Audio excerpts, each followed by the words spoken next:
नमस्कार, जय हिंद, वंदे मातरम। मैं उत्कर्ष स्वागत करता हूं आप लोगों का अपने चैनल उत्कर्ष मिश्रा इंग्लिश में। हमने आप लोगों से कहा था कि ग्रामर फाउंडेशन का हम पूरा बैच लेके आएंगे। नाउन के अच्छे लेक्चर आपको हमने दे दिए हैं। लगभग 5 घंटे हमने आप लोगों को नाउन करवाया है, 6 घंटे, जिसमें आपका पूरा का पूरा नाउन हमने खत्म करवाने का प्रयास करवाया है। हमने कहा था आप लोगों से कि नेक्स्ट पार्ट हमारा चालू होगा प्रोनाउन का, तो पहला वीडियो हमारा प्रोनाउन का अपलोड हो चुका है। उसमें हमने केवल आप लोगों को ये बताया था कि एग्जाम में हम लोग मॉडिफाई कैसे करते हैं प्रोनाउन को। एग्जाम में अगर हमारे क्वेश्चन आता है प्रोनाउन का तो हम पहचान नहीं पाते हैं और बस अंधी टिक लगा के आते हैं कि कहाँ पे ए होगा, कहाँ पे बी होगा, कहाँ पे सी होगा। वैसे एग्जाम में अगर क्वेश्चन को टैकल करेंगे तो हो सकता है हमारे इतना अंदर कॉन्फिडेंस ना आ पाए जितना कि इस सीरीज के द्वारा आ पाएगा। ये हम आपको वादा दिलाते हैं कि जितने भी आप लोगों ने रूल आज तक याद करे होंगे, सारे के सारे आप लोगों के रूल को हम कॉन्टामिनेट कर देंगे, धूमिल कर देंगे। ये हमारा वादा है। कॉन्सेप्ट एक ऐसी तगड़ी जड़ी बूटी होती है किसी भी सब्जेक्ट की। अगर कॉन्सेप्ट आपको याद हो गया तो रूल रटने की हमको नीड नहीं पड़ती है। एक कॉन्सेप्ट के द्वारा 20 रूल बन पाएंगे। आप लोग 20 रूल याद करके उस कॉन्सेप्ट को नहीं समझ पाएंगे, बट अगर वही कॉन्सेप्ट आपको अच्छे से याद हो गया तो उन 20 रूलों में आप पीएचडी कर पाओगे। पहला वीडियो हमने आपको दे दिया है। जिन भाइयों ने या बहनों ने नहीं देखा, जाके चैनल में हमारे देख सकते हैं। सिखाने गारंटी हमारी है। सीख आप पाओगे, चाहे जिस लेवल के आप हो, चाहे जिस लेवल के आप हो, ये हमारी गारंटी है। पेशेंस से आप लोगों को देखना पड़ेगा। हम इसमें सिखाएंगे आप लोगों को कि क्वेश्चन हमने लिख दिए हैं पहले पार्ट से ही रिलेट करवा के, और इसमें इंटर कर जाएंगे हम लोग आके काइंड्स ऑफ प्रोनाउन पे। अब से हम आपको बता दें कि अब से आप लोगों को वीडियो रोज रेगुलर देखने को मिलेगा। मतलब कि एक भी दिन आप लोगों का नागा नहीं होगा, संडे को छोड़ के। संडे केवल हम आप लोगों को नोट्स को प्रिपेयर करने में से लगाते हैं इस समय। बाकी जितना भी कॉन्सेप्ट क्लियर आप लोगों के द्वारा होगा, हमारे द्वारा होगा, वो आप कभी जिंदगी में भूल नहीं पाएंगे। अब आप लोग इस वीडियो के साथ में नोट्स नहीं बनाइएगा, जब वीडियो देख लीजिएगा उसके बाद बनाइएगा नोट्स। अब देखिएगा, जितने सेंटेंस हमने लिखे हैं सारे के सारे सेंटेंस में हमने कुछ ना कुछ गलती कर दी है। ये सेंटेंस हल्के लेवल से लेके अप लेवल तक हैं। अगर जिन भाई बहनों को आता है प्रोनाउन, समझने का प्रयास करिए और बताइए फर्स्ट सेंटेंस में हमारी मिस्टेक कहाँ पे है। कि आप लोगों को चल रहा है पता कि फर्स्ट सेंटेंस हमारा सही लिखा है, गलत लिखा है। अधिकतर मेरे भाइयों ने देख के बता दिया होगा कि राधा हमारी होती है सिंगुलर नाउन, और सबको पता होगा कि सिंगुलर नाउन के बाद वर्ब आती है सिंगुलर। अब देखिएगा, यहां पे लाइक जो हमारी मेरे भैया है, हमने पहले वीडियो में भी आपको बताया था कि लाइक हमारी 2 पार्ट की काम करती है। कौन कौन सा? एक तो हमारी लाइक होती है आके प्रेपोजिशन। एक हमारा लाइक का यूज होता है आके प्रेपोजिशन के लिए, और एक होता है वर्ब के लिए। जब भी लाइक का मतलब निकलेगा वर्ब से तो इसका मतलब होता है मेरे भैया पसंद करने से। अब किसको पसंद करते हो ये आपकी मर्जी है। मतलब क्या है कि अगर एक सेंटेंस में आप लोगों को लाइक वर्ब का मतलब देता है तो उसका मतलब होता है पसंद करने से। बट अगर वही लाइक प्रेपोजिशन का सेंस देता है तो उसका मतलब होता है की तरह से। की तरह की बात कर दें या सिमिलरिटी की बात कर दें, सिमिलरिटी की बात करते हैं तो आप लोगों ने पढ़ा होगा मैथ में, सिमिलरिटी अच्छे से पता है। अब देखिएगा कि अगर हमारी लाइक होगी आके वर्ब, तो वर्ब होगी तो वर्ब का मतलब होता है पसंद करने से। इसको एडॉर्न भी इसका एक होता है आके सिनोनियम से। अब ध्यान से देखिएगा, ग्रामर में आप लोगों के पास होते हैं 8 पार्ट ऑफ स्पीच, सबको पता है मेरे भैया। कौन कौन से? एक होता है नाउन, एक प्रोनाउन, एक हो गया एडजेक्टिव, एक हो गया आके एडवर्ब। ये एडजेक्टिव हो गया हमारा आके, ये एडवर्ब, यहां पे आप कह सकते हैं आके वर्ब। ये हो गया हमारा प्रेपोजिशन, ये आपका हो गया कंजक्शन, और ये आपका हो गया इंटरजेक्शन। आपके ग्रामर में अब तक केवल 8 पार्ट ऑफ स्पीच होते हैं। इनमें आप लोगों का केवल नाउन को और वर्ब को, इन्हीं दोनों को आप लोग बना पाते हो सिंगुलर या बना पाते हो प्लूरल। फिर समझिएगा, आप लोगों के ग्रामर में 8 होते हैं पार्ट ऑफ स्पीच, सबको पता होगा। जो बच्चा पैदा होता है वो ही बता देगा तुरंत। अब देखिएगा, 8 पार्ट ऑफ स्पीच होते हैं। इन 8 पार्ट ऑफ स्पीच में केवल हम लोग ग्रामर में 2 पार्ट ऑफ स्पीच को बना पाएंगे सिंगुलर, और उन्हीं को बना पाएंगे प्लूरल। और जितने 6 बचे उनको ना कर पाते हैं सिंगुलर, ना कर पाते हैं प्लूरल। समझिएगा मेरे भैया, अब नाउन को भी कर पाओगे सिंगुलर प्लूरल, और वर्ब को भी कर पाओगे। बट अगर जब लाइक हमारी वर्ब होगी तभी ना ये होगी सिंगुलर प्लूरल। अगर हम लोग ने लाइक को एक तरह से वर्ब मान लिया, अगर वर्ब मान लिया तभी तो लाइक का मतलब लाइक्स हो सकता है। तो आपने कहा हाँ बिल्कुल सही है। बट अगर हम लोग लाइक को मानेंगे आके प्रेपोजिशन तो इसका मतलब मेरे भैया लाइक्स नहीं होगा। आपने कहा हाँ, क्यों नहीं होगा, क्योंकि प्रेपोजिशन का कभी तो बन नहीं पाता सिंगुलर प्लूरल। अब देखिए सेंटेंस लिखा हुआ है, Radha like Shyam has played Holi, Radha ने राम की तरह होली खेली, सॉरी श्याम की तरह होली खेली, राधा ने श्याम की तरह होली खेली। मतलब मेरे भैया यहां पे जो लाइक है वो सेंस दे रहा है आके प्रेपोजिशन का, यहां पे जो लाइक है वो सेंस दे रहा है आके प्रेपोजिशन का। अरे कैसे दे रहा है समझने का प्रयास करो। राधा लाइक श्याम, राधा ने राम की तरह होली खेली, और जब प्रेपोजिशन का सेंस देगा तो आप लोगों ने जो कचड़ा भरा है दिमाग में कि हमेशा राधा के बाद लाइक सा आएगा, वो कॉन्सेप्ट ही गलत हो गया। समझना पड़ेगा लाइक को देख के कि कहां पे हमारी लाइक होती है वर्ब और कहां पे होती है आके प्रेपोजिशन। समझ में आया? तो कोई हमारा भाई या बहन यहां पे लाइक को लाइक्स नहीं कर दीजिएगा। क्यों? क्योंकि राधा को सिंगुलर नाउन देख के यहां वर्ब सिंगुलर नहीं लगाएंगे। अब सेंटेंस को सीखेगा पहचाना, ये नहीं कि अंधे लगा दिए टिक। अब सेकंड देखिएगा, इसमें हमारे सेंटेंस में कोई गलती नहीं है, ये केवल हमने पहले कॉन्सेप्ट को हमने बताया था वीडियो में। हमने कहा था कि 2-3 हम क्वेश्चन इसमें अगले वीडियो में लेके आएंगे, तो आपके सामने है। देखिएगा second question, Anurag but I have done the work. अच्छा नेक्स्ट अगर कॉन्सेप्ट के मेरे भैया हम आपसे बात करें तो हमने आपको पहले बताया था कि प्रेपोजिशन एक ऐसा प्राणी होता है कि इसके बाद आता है ऑब्जेक्टिव केस। अच्छा ऑब्जेक्टिव केस, सब्जेक्टिव केस अभी 1 मिनट बाद चला दे, अब चल जाएगा आपको पता जिनको नहीं आता है। और प्रेपोजिशन के पहले हमारा आता है मेरे भाई सब्जेक्टिव केस आता है। बोलो बाकी भी भाई लाल की जाए। अब देखो प्रेपोजिशन के पहले हमारा आता है सब्जेक्टिव केस और प्रेपोजिशन के बाद हमारा आता है ऑब्जेक्टिव केस आता है। एक सेकंड देखने का मेरे भैया प्रयास करिए, ये हमने बताया है पहले वीडियो में। जैसे हमने यहां पे कह दिया आए और यहां पे कह दिया टू और यहां पे कह दिया ही और यहां पे हमने कह दिया आपसे आके आर, सॉरी यहां पे हमने कह दिया इज। अब आपको बताना है मेरे भैया, ये सेंटेंस आप लोगों के सामने लिखा है नंगी निगाहों के सामने, बताओ देख के ये सेंटेंस सही है कि गलत है। यहां पे आप लोगों का हमने सेंटेंस लिखने का प्रयास करा है आई टू ही इज। अब ये सेंटेंस केवल हमने आप लोगों का कॉन्सेप्ट बैठाने के लिए करा है। आप देखने का प्रयास करिए कि सेंटेंस आपका सही है कि नहीं। तो आपने कहा समझ नहीं आ रहा, अब समझ में आएगा। यहां देखो मेरे भैया, हमने आपको बताया कि प्रेपोजिशन के पहले कौन सा केस? Subjective case. अच्छा इतना सबको पता होगा कि आई हमारा सब्जेक्टिव केस में होता है और आई का ऑब्जेक्टिव केस हमारा मी होता है,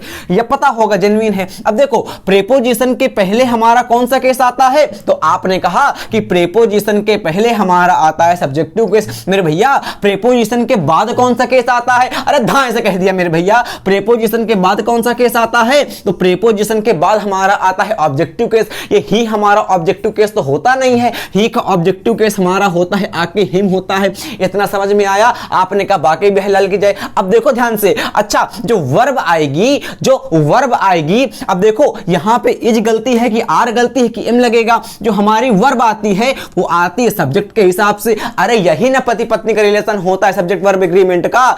वर्ब कहती है अपने पति से, पत्नी कहती है अपने हिसाब से कि हम तुम्हारे हिसाब से चलेंगे। मतलब कि वर्ब सब्जेक्ट से कहती है कि हम तुम्हारे हिसाब से चलेंगे, तुमसे समझौता करके चलेंगे। और जब वर्ब और सब्जेक्ट का पति और पत्नी का संबंध होता है तब बनता है chapter subject verb agreement. Subject होता है पति, वर्ब होती है पत्नी, दोनों करते हैं समझौता और शादी होती है तब बनता है सब्जेक्ट वर्ब एग्रीमेंट। मतलब क्या है कि वर्ब हमेशा आती है सब्जेक्ट के अकॉर्डिंग और सब्जेक्ट के अकॉर्डिंग बराबर सब्जेक्टिव केस के अकॉर्डिंग। फिर समझने का प्रयास करिए, हमने सिखाने का प्रयास करा, हमने आपको सिखाने का प्रयास करा कि पत्नी हमेशा किसके हिसाब से चलेगी, तो आपने कहा पति के हिसाब से। अच्छा पत्नी कौन होती है? तो पत्नी होती है आके वर्ब, और किसके हिसाब से? पति के हिसाब से। पति कौन होता है? सब्जेक्ट होता है। तो प्रेपोजिशन के पहले क्या आता है? सब्जेक्टिव केस आता है। वर्ब किसके हिसाब से आएगी? सब्जेक्टिव केस के हिसाब से आएगी। मेरे भैया यहां पे जो आपका इज लिखा हुआ है वो आप लोगों ने नन्हे दिमाग ने इज ही के अकॉर्डिंग इज लगा दिया है, जो कि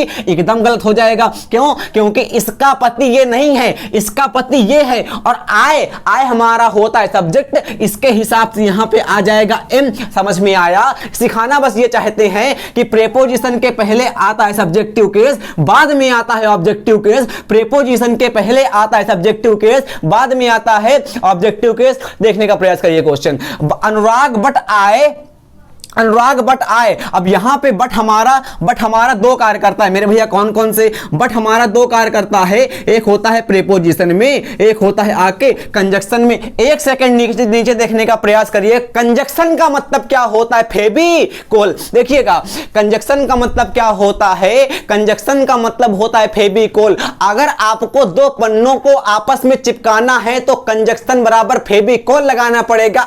दैनिक जीवन में अगर आपको दो पन्नों को, दो किताबों को आपस में चिपकाना है तो फेविकोल लगाना पड़ेगा। उसी प्रकार अगर दो क्लास को, दो सेंटेंस को, दो वर्ड को आपस में चिपकाना होता है, वो सेम कैटेगरी के होने चाहिए, तो आता है कंजक्शन। समझ नहीं पाए ना? सीखो ध्यान से। हमने कहा कंजक्शन आपका तब आता है, हमने कहा आपसे कंजक्शन आपका तब आता है जब आपका इधर जो केस लिखा है वही केस इधर लिखा हो, तो आपने जो कंजक्शन लगाया होगा सही होगा। समझ नहीं आ रहा? एक सेकंड देखो। Sudama is poor but happy. अब यहां देखो बट हमारा यहां पे कंजक्शन का काम करेगा। क्यों? अरे भैया यहां पे बट में और यहां बट में अंतर क्या है? एक सेकंड नीचे वाला देखो तब ऊपर वाले मजा आएगी। यहां जो बट हमारा लिखा हुआ है हैप्पी हमारा हो गया आके प्रसन्न और पुअर हमारा हो गया गरीब। यहां पे दोनों आके सेम कैटेगरी के लिखे हुए हैं वर्ड, मतलब यहां पे बट हमारा हो गया आके कंजक्शन। अब ऊपर देखो, यही तो हमने आपसे कहा कि फेविकोल के जो इधर पार्ट ऑफ स्पीच होगी वही फेविकोल के इधर होगी पार्ट ऑफ स्पीच। तो जो हमारी poor part of speech conjunction के पहले लिखी हुई है वही कंजक्शन के बाद हैप्पी लिखी हुई है। बट ऊपर वाले सेंटेंस में अनुराग अलग लिखा हुआ है और यहां मी अलग लिखा हुआ है, तो यहां पे बट हमारी कंजक्शन ना होके यहां पे बट हमारा काम करेगा आके प्रीपोजिशन का। और आपको पता है कि प्रीपोजिशन के बाद क्या आता है? तो प्रीपोजिशन के बाद हमारा आता है आके ऑब्जेक्टिव केस। इसलिए मेरे भैया यहां से आए गलत होके हो जाएगा आके मी। और आपको पता है कि पत्नी किसके हिसाब से आती है? तो पति के हिसाब से आती है। और पति कौन होता है? सब्जेक्ट होता है। पत्नी कहां है? हमारी एक प्रकार की पत्नी बराबर वर्ब हो गई। इसका पति कहां होगा? प्रीपोजिशन के पहले होगा। अनुराग पति हो गया किसका? मेरा नहीं भाई साहब, है कि नहीं? भावना में ना बहो। अनुराग हमारा, अनुराग के अकॉर्डिंग यहां वर्ब आ जाएगी मेरे भैया और यहां पे हो जाएगा हैज डन। फोर्थ सेंटेंस देखिए, Ram as well as them have the talent. यहां पे एज वेल एज हमारा है कंपैरेटिव वर्ड। अब देखिएगा जिस प्रकार आपका होता है कंजक्शन उसी प्रकार हमारे ग्रामेरियन साहब ने कंपैरेटिव वर्ड दिए हैं। इसका मतलब मेरे भैया क्या होता है? अरे कंपैरेटिव वर्ड का मतलब होता है युगांडा का प्राणी है तो युगांडा की स्त्री होगी। मतलब क्या है कि अगर अमेरिका का प्राणी तो अमेरिका के ही प्राणी से दोस्ती करे। कुल मिलाकर बात यह है, आप जिस कैटेगरी के होते हैं उसी कैटेगरी में दोस्ती करते हैं। जेन्युइन होता है यार, है कि नहीं? अपवाद हम नहीं कहते, हम कहते हैं आप लोगों से जनरल केस में। अगर आप जिस कैटेगरी के होंगे, आप लो कॉस्ट के होंगे तो आपकी दोस्ती होगी लो कॉस्ट में। आप कहते धाए वाली कॉस्ट के होंगे, हाई कास्ट के, तो आपकी दोस्ती होगी हाई कास्ट में आके। मतलब क्या है? कंपैरिजन हमेशा सेम क्लास में होता है। तो तुलना होती है तराजू वाली, वो सेम क्लास में होती है। अगर कक्षा 10 के बच्चों का कंपटीशन करवाना है तो कक्षा 10 के बच्चों से ही होगा। अगर कक्षा 1 के बच्चों को कंपटीशन करवाना है तो उन्हीं क्लास के बच्चों से होगा। ये नहीं कक्षा 1 वाला 10 वाले जाके हौक जाए, नहीं होगा, ऐसा नहीं ना होगा। अब देखो मेरे भैया, जो कंपैरिजन होता है हमेशा क्लास सेम वाइज होता है। मतलब क्या है कि Ram as well as them और एज वेल एज एक प्रकार का होता है कंपैरेटिव वर्ड। और कंपैरेटिव मतलब कंपैरिजन देने वाला वर्ड। और कंपैरिजन किस में होगा? सेम क्लास में होगा, सेम केस में होगा। तो यहां पे देखो राम हमारा है सब्जेक्टिव केस, तो एज वेल एज के बाद भी हमारा सब्जेक्टिव केस आएगा मेरे भैया। यहां पे हो जाएगा आके, क्या हो जाएगा आके? दे। समझ में आया? बट हम वही बताएंगे आपको कि पत्नी किसके हिसाब से आएगी? पति के हिसाब से आएगी। पति कहां है? राम है। यहां पे हमारा आ जाएगा हैज। नीचे देखो, ही एज वेल एज मी, यहां पे मी ना होके हो जाएगा आके आई आर ना लगा के ही के आंसर लग जाएगा आके। इस नीचे देखो, Sanjana is more experience than her. यह सेंटेंस कहता है, धाए लिखा हुआ है आप लोगों के लिए, मोर एक्सपीरियंस देन हर। अच्छा, यहां पे हम एक सेंटेंस आप लोगों को लिखने के लिए देते हैं, आप समझने का प्रयास करिए। हमने कहा उसका नाम क्या था छोटे वाले का? तो आपने कहा राजपाल यादव। राजपाल यादव हमने लिखने का प्रयास किया। Rajpal Yadav is more stronger than Khali. Rajpal Yadav is more stronger than Khali. हमने जानते हैं कि आपके दिमाग की बत्तीसी खुल गई होगी बराबर दांतों की। देखो, Rajpal Yadav is more stronger than खली। हमारा छोटा वाला बड़े वाले ज्यादा ताकतवर है। इसका मतलब ये भी हमारा प्राणी पर्सन, यही पर्सन मतलब क्या है कि मोर स्ट्रॉन्गर, मोर बराबर डिग्री कौन सी, कंपैरेटिव डिग्री। ये तो पता ही ना होगा, मोर कौन डिग्री, कंपैरेटिव डिग्री। कंपैरिजन किसके वाइज, सेम क्लास के वाइज। तो राजपाल यादव की तुलना हमारी यहां खली से हो रही है, मतलब कि तुलना हो रही है पर्सन की पर्सन से, नाउन की नाउन से। वही सिखाना चाहते हैं आप लोगों को कि जो कंपैरिजन होता है सेम क्लास वाइज होता है। Sanjana is more experience. Sanjana यहां पे हमारा है सब्जेक्टिव केस, तो संजना की तुलना सब्जेक्टिव केस से ही होगी, और वहां पे सी का ऑब्जेक्टिव केस लिखा हुआ है, जो कि नहीं होगा, तो यहां पे हो जाएगा आके सी। समझ में आ गया होगा। नीचे देखिए, ही वांटेड। अब देखिएगा आपके केस बनते हैं, कौन कौन से case, nominative case, objective case और पजेसिव केस। हमेशा कंफ्यूज रहते, समझ नहीं पाते कौन सा पजेस। नॉमिनेटिव केस तो आप लोग पहचान लेते हैं, सब्जेक्टिव केस। दिक्कत यहां पे आती है ऑब्जेक्टिव केस में और पजेसिव केस में। उनको देखिएगा, ये लिखे हुए हैं। तो इन केस के द्वारा बाकी हम नीचे वाले क्वेश्चन को देख लेंगे। इन केस के बाद ही इंटर करेंगे आप लोगों का हम पर्सनल प्रोनाउन में, ताकि आपका पहले से एक माइंडसेट तो तय हो जाए कि पढ़ना कैसे है काइंड्स। ये थोड़ी ना होता कि पहले डेफिनेशन हो गई फिर चल हो गए काइंड्स। अरे पहले इंटर तो करो काइंड्स में। देखिएगा हमारे सब्जेक्टिव केस होता है, सबको पता होगा भाई, केवल रिवीजन करवा रहे हैं, पर रिवीजन के द्वारा आप लोगों का ऐसा कॉन्सेप्ट करवा देंगे रिवीजन, जो कभी भूल नहीं पाओगे रिवीजन के बाद। देखो मेरे भैया, आपको पता है कि आई हमारा होता है सब्जेक्टिव केस, ये हमारा आई का ऑब्जेक्टिव केस होता है माइन, और इसका होता है, पहले ऑब्जेक्टिव केस ना देख के देखते हैं पजेसिव केस। पजेसिव को याद रखना पजेस से। एक सेकंड बस देखिए, एक सेकंड। पजेस का मतलब होता है दबाना, दबाना की बात करते हैं, या इसका मतलब होता है रखना। अगर रखना भी ना समझ पाओ तो इसका मतलब होता है अधिकार करने से। पजेस के यहां पे तीन मतलब होते हैं। पजेस वर्ब होता है जेन्युइन। होता क्या है, हमने आपको बताया भी है कि अगर मेरे भैया हम लोग कभी भी वर्ब में आके लगा देते हैं IVE, तो इसका मतलब हो जाता है आके एडजेक्टिव से, और अगर लगा देते हैं आके ION, तो इसका मतलब हो जाता है मेरे भाई प्रोनाउन से। समझ में आया? एक सेकंड देखो, पजेस हमारी यहाँ वर्ब है, तो वर्ब में अगर लगा देंगे हम लोग आके IVE, तो बनेगा आके पजेसिव, जो कि हमारा हो जाएगा आके एडजेक्टिव हो जाएगा। और अगर लगा देंगे आके हम लोग ION, तो बन जाएगा आके पजेशन। क्या बन जाएगा मेरे भाई? तो बन जाएगा आके पजेशन, जो कि आपका एक प्रकार की नाउन होती है। अच्छा एक सेकंड ये देखते हैं हम लोग कि पजेसिव केस का नाम पजेसिव केस क्यों पड़ा है। देखिएगा, केस एक प्रकार का हमारा होता है नेमिंग वर्ड। तो केस तो केस है, पर केस कौन सा पार्ट ऑफ स्पीच है, तो केस हमारा हो जाएगा नाउन। और अभी हमने आपको बताया कि पजेसिव हमारा है एडजेक्टिव, और एडजेक्टिव और नाउन को मिलाने से क्या बनता है, तो बनता है noun phrase. Genuine possessive case हमारा कौन सा केस होगा, तो पजेसिव केस हमारा होगा आके noun phrase. Sorry, possessive case हमारा कौन सा फ्रेज होगा, तो पजेसिव केस हमारा होगा आके नाउन फ्रेज। क्यों? केस एक प्रकार की नाउन नेमिंग वर्ड हो गया, और नाउन के पहले कौन आता, भैया आता। किसका भैया? नाउन का भैया। कौन होता? एडजेक्टिव होता। तो पजेसिव हमारा हो गया एडजेक्टिव। अब देखो, अच्छा एक बात बताओ, अगर इनको हम लोग गिन रहे हैं, इसको हटा देते हैं, अगर इनको हम लोग एडजेक्टिव गिन रहे हैं, तो एडजेक्टिव गिनना है तो किसी ना किसी नाउन के भाई होंगे। अब जिसके भाई होंगे तो उस पे अधिकार दिखाएंगे आके। अरे भैया दबाएगा तो नहीं, भैया जेन्युइन है ना, रखेगा अपनी बहनिया को पास में। बट अगर भाई है तो अपनी बहन पे अधिकार दिखाएगा कि हाँ यही मेरी बहन है। अगर भाई पीछे खड़ा है और बहन आगे खड़ी है, तो भाई अपनी बहन पे अधिकार दिखाएगा आके, पजेस करेगा आके। कल भाई दूज भी है आज, तो भाई अपनी बहन पे अधिकार करेगा आके कि हाँ मेरी बहन यही है। इसका मतलब क्या है कि ये हमारे होते हैं आके पजेसिव केस। अगर ये पजेसिव केस हैं तो इनके बाद डेफिनेटली नाउन आएगी। क्यों आएगी? अरे पजेसिव केस का पजेसिव का मतलब होता है एडजेक्टिव। किसका एडजेक्टिव? पजेसिव का मतलब हो जाएगा आके एडजेक्टिव। चल गया होगा पता यार, जन्म रेकर्ड सेंस नहीं है। पजेसिव का मतलब एडजेक्टिव हो गया। अब जब ये एडजेक्टिव हो गए तो एडजेक्टिव का मतलब भाई हो गए। किसके भाई? तो नाउन के भाई। मतलब क्या है है कि नाउन पे अधिकार दिखाएंगे आके, नाउन पे अधिकार दिखाएंगे आके। अरे वही ना हमने आपको बताया कि एडजेक्टिव हमारा नाउन का भैया होता है, आर्टिकल सैया होता है। अब एडजेक्टिव जब भैया होगा तो अधिकार दिखाएगा आके किस पे, नाउन पे आके। इसका मतलब अगर ये कहीं आपको लिखे दिखे हैं तो इनके बाद अवश्य ही अवश्य नेसेसरी है, इंपरेटिव है कि नाउन लिखी हो।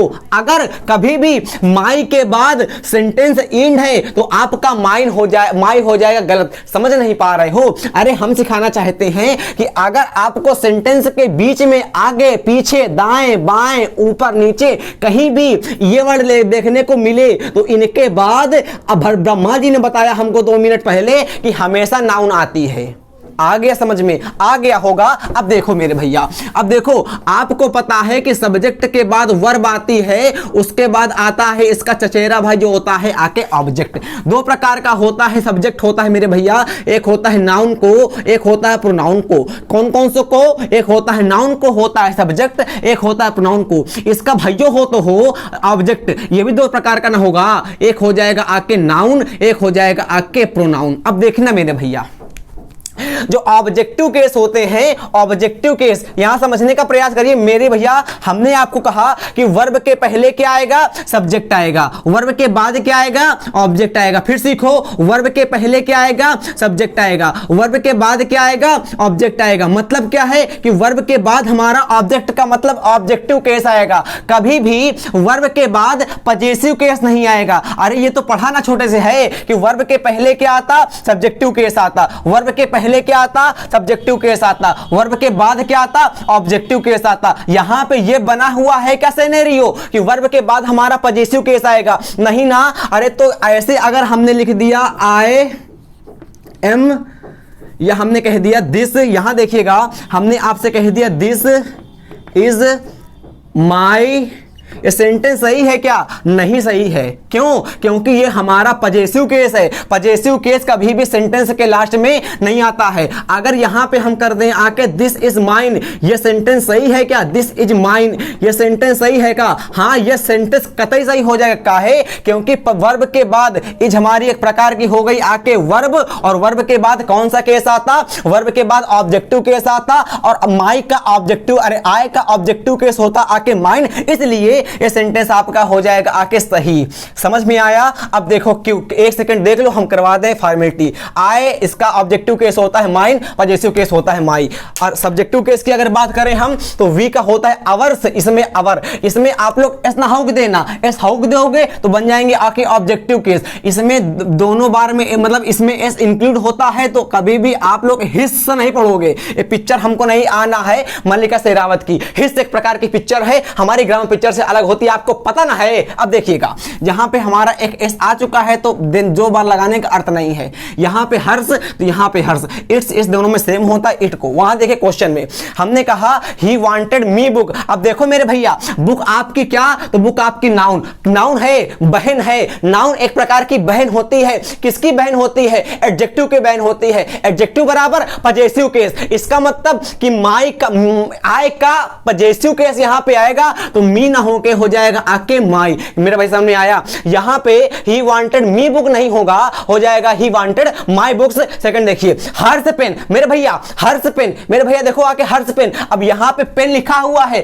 पेन कौन सी होता? पेन नाउन होता। नाउन के पहले क्या आता? नाउन के पहले उसका भाई आएगा। भाई मतलब पजेसिव केस आएगा। भाई मतलब पजेसिव केस आएगा। और पजेसिव केस सी का क्या होता है? पजेसिव केस होता है आके सी का हर होता है। तो यहां पे हर तो लिखा नहीं ना हुआ है, हर्ष लिखा हुआ है, जो कि हमारा एक प्रकार का सही हो जाएगा। आगे देखिए सेंटेंस, यहां पे हमको हर करना चाहिए था, हम अच्छे कितने हैं ना, हर्ष कर दिया था हमने। नीचे देखो 9वां नंबर, दिस ड्रेस इज योर्स, कतई है सेंटेंस लिखा हुआ है। एक बार बताओ, वर्ब के बाद कौन सा केस? वर्ब के बाद हमारा ऑब्जेक्टिव केस। तो यू का ऑब्जेक्टिव केस, यू का हमारा ऑब्जेक्टिव केस क्या होता है? यू का ऑब्जेक्टिव केस होता है आके योर्स। सही हो गया। अरे कठिन नहीं है, पजेसिव केस हमेशा सेंटेंस के पजेसिव, अरे ऑब्जेक्टिव केस सेंटेंस के लास्ट में आएगा या शुरुआत में आएगा? Possessive case sorry objective case, objective case यही ना होगा। ऑब्जेक्टिव केस सेंटेंस के या तो शुरुआत में आएगा या तो अंत में आएगा।